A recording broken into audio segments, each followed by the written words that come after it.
You are an inn to the Savior. He's wondering, do I even get in here? I'm sorry, I don't have room for you today. I just finished the shopping, and the hustle and the bustle of this holiday just has to be perfect or my kids will not enjoy it.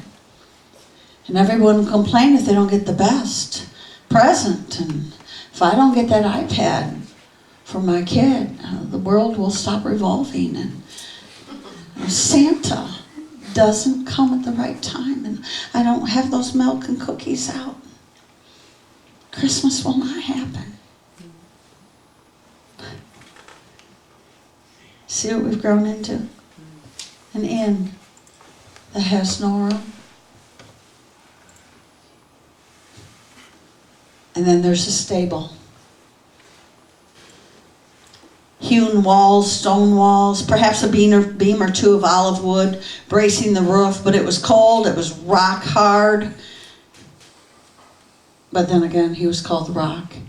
So he's born in this stable, and everybody assumes it's stinky and messy, and it's got poo and dung. And I hate to burst their bubble. The stables in Bethlehem were clean. They did not shelter cows. They did not shelter donkeys. Stables in Bethlehem, if you could pull that up, looked similar to this. There's one. Here's another one. These are the tower of the flock, right outside of Bethlehem. And as you look at it, you think, wow, the tower of the flock. They knew exactly where to go, those shepherds did, because this stable held sheep. And only sheep. And not just ordinary sheep, but Levitical sheep. Raised specifically for sacrifice. And they would have been in the fields in this month. I don't want to steal Pastor Jasta's message, but there are specific details when Jesus was born that caused the shepherds to be in the fields. It wasn't winter, and it wasn't cold,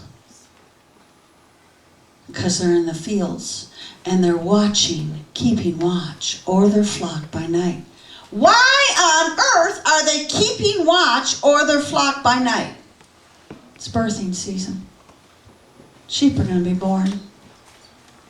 They need to make sure they know who's birthing so they can protect them. And that's what they're watching for. We got pregnant lambs, or we got ewes, and they're going to give birth. And suddenly, the angels appear. On that night, Joseph and Mary needed a refuge. They needed a strong tower to run to. They needed a place of salvation that would save them from birthing on the ground publicly. And there's a stable. And they walk in. The stables were clean. They had fresh straw. They would hold the sheep as the sheep would birth.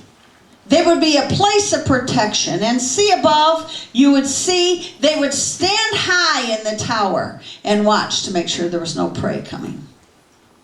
It's called the tower, the flock tower. Migdal Eder. Migdal Eder, the flock tower.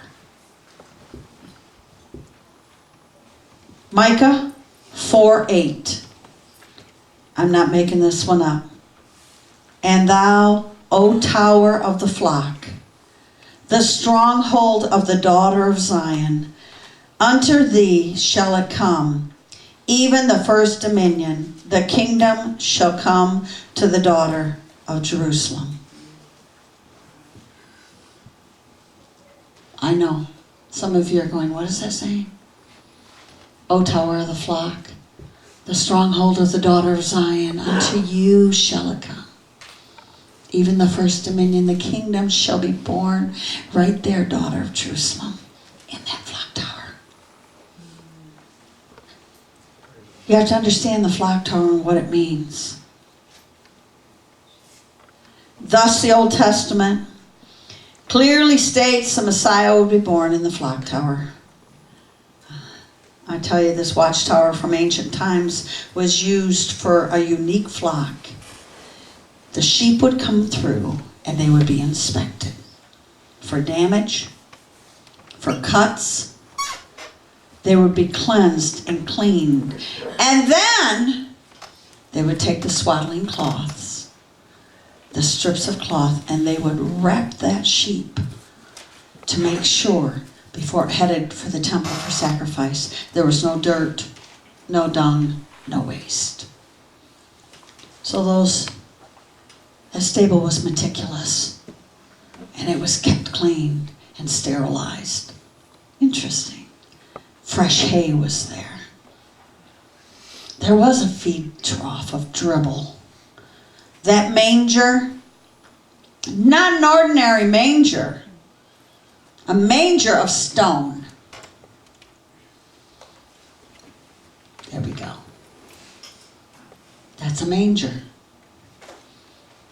And it would be filled with hay for those sheep.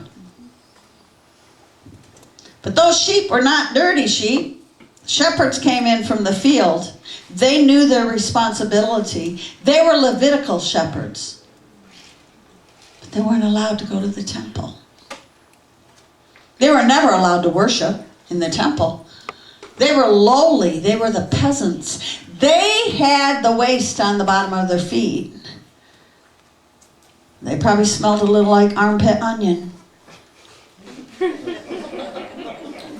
They had layers of clothing. They had been sweating. They were not ready to go to a temple. They produced the sacrifice for the temple. They took care of it. They nurtured it. But they didn't go to worship him in the temple. They never qualified. They were the peasants. And so, God comes to them. He picks them first. I love that fact.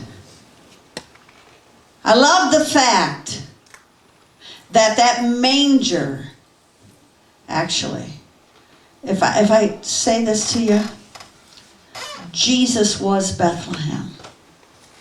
He was the living bread. He was the fact. He was the living springs of life. In Jesus, you will find the inn. You walk right on in. And he walks right on in.